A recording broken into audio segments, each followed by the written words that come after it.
James Melendez. Welcome to the tasting table. This wine glass is next.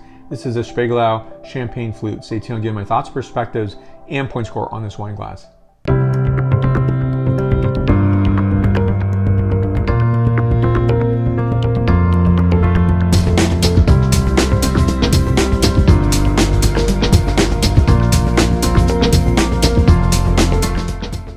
Be sure to give a like and subscribe to this channel. You will see this silhouette almost everywhere in North America. And why I say North America in particular is you can go to a restaurant, you can go to a sparkling winery and see this wine glass, which is completely disappointing. So I got this at a home retailer here in the Bay Area, and I noticed on the shelf talker it had their own private label name, and some of these had Spiegelau. So Spiegelau was the manufacturer of their private label wine glass program. And this wine glass is completely disappointing in many ways because it's an old silhouette. I don't believe the Champenoise would be using a tulip if it wasn't really a respectable glass that performed well, and they do that. And if this was a preferred wine glass, they would be using this glass. And so I go to many a restaurant and see this wine glass. At a wedding, I see this wine glass. I see this almost everywhere. And so I can look at the designs of these wine glasses, and they're completely disappointing overall.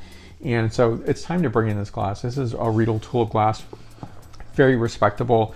Silhouette here. This is, look at the silhouette. It's much more pronounced, and it actually is, I think, completely elegant and beautiful. Has a nice rim here. It's a very large opening compared to the very small opening here. This glass here is something that is, of course, this is a much smaller silhouette, and just to compare them side by side, this just seems very heavy, and this is a much lighter glass, even though it's larger. So the footings on the Riedel is fantastically elegant, beautiful, and the Spiegelau is very large and chunky and very small and diminutive. And so you can just even see here the differences in the sizing. And so you're going to see also on the profile, very thin here, very small and elegant, and this is a lot chunkier. And the stem on this is absolutely beautiful. On this, it's very, very big and chunky. So that's another feature I don't like. And so I thought, okay, well, I may not like the design, but how about the experience of the wine itself? So this is the same wine. This is a Solo Prosecco wine, DOCG. I can look at this, and here's another picture. I'm not sure you can tell this from the picture itself, but the surface area on the Spiegelau glass is very small when compared to the Riedel Performance glass. So I like that experience because I definitely want to smell and experience the wine. So maybe I'm going to be too hard on the wine glass, and so just try it out and see what you think. So there's almost no characterization of the wine here.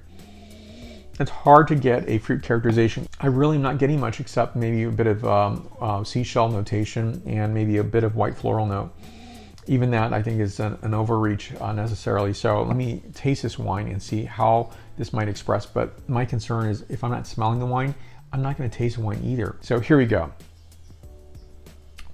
White stone fruit, maybe a bit of lemon zest, but other than that, it's a very linear wine, not very exciting wine, and one where I think it's unfortunate because how many times have you tasted wine through a flute? Quite a number of times, I'm sure. And in doing so, you miss out on the experience of the wine itself. So that's very unfortunate. So if I'm seeing this at a sparkling tasting room, I'm very alarmed by that. And I always ask for a different wine glass. And I'm not worried if anybody doesn't like that particular request. I'm not worried about that, especially if you're paying for it. You should definitely get the wine glass and that experience completely to your satisfaction. So here we go with this glass here. I think it's, first of all, it's stunningly beautiful. And so it not only stunningly beautiful, it's a nice performance of wintry autumnal fruit, oyster shell, and a bit of pine nut. And next is a palate characterization. It is remarkable that these are the same exact wines because this wine tastes very different. The vessel is superior to this vessel here. And this is really giving the highlight of this wine. It's very clean, it's very crisp, mineral driven, expansive palate here, vivid fruit notes of passion fruit, calms pear, green apple, and oyster shell, and a bit of pine nut on this as well, and white flowers. It's absolutely elegant and beautiful. So this is a very nicely performing wine glass, and that's in its name as well, the performance wine glass. So this wine glass overall, a complete dissatisfactory wine glass experience. And it doesn't mean that, first of all, and then Spiegelau does a tulip shape in the definitions line. So I'm going to try that out. So you will find in many a wine line that while they do some really good things with some of their wine glassware, some of them are not balanced out with every single line they do produce. You do want to be tasting the best of the sparkling wines you have in your collection. Maybe you belong to a sparkling wine club and you really want to get a capture of that experience. And you want to highlight that with your guests as well. So I think that's the experience of this glass here. Completely disappointing. Don't do it. Don't get them.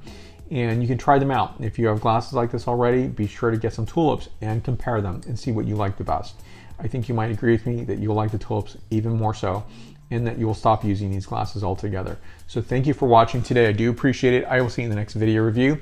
And you'll find me on Facebook, Twitter, Instagram, LinkedIn, and WordPress. I will see you very soon. Thank you for coming by today. Be sure to share this video with somebody who's in the market, who's interested in champagne and sparkling wine glasses. Stay tuned for more. Santé.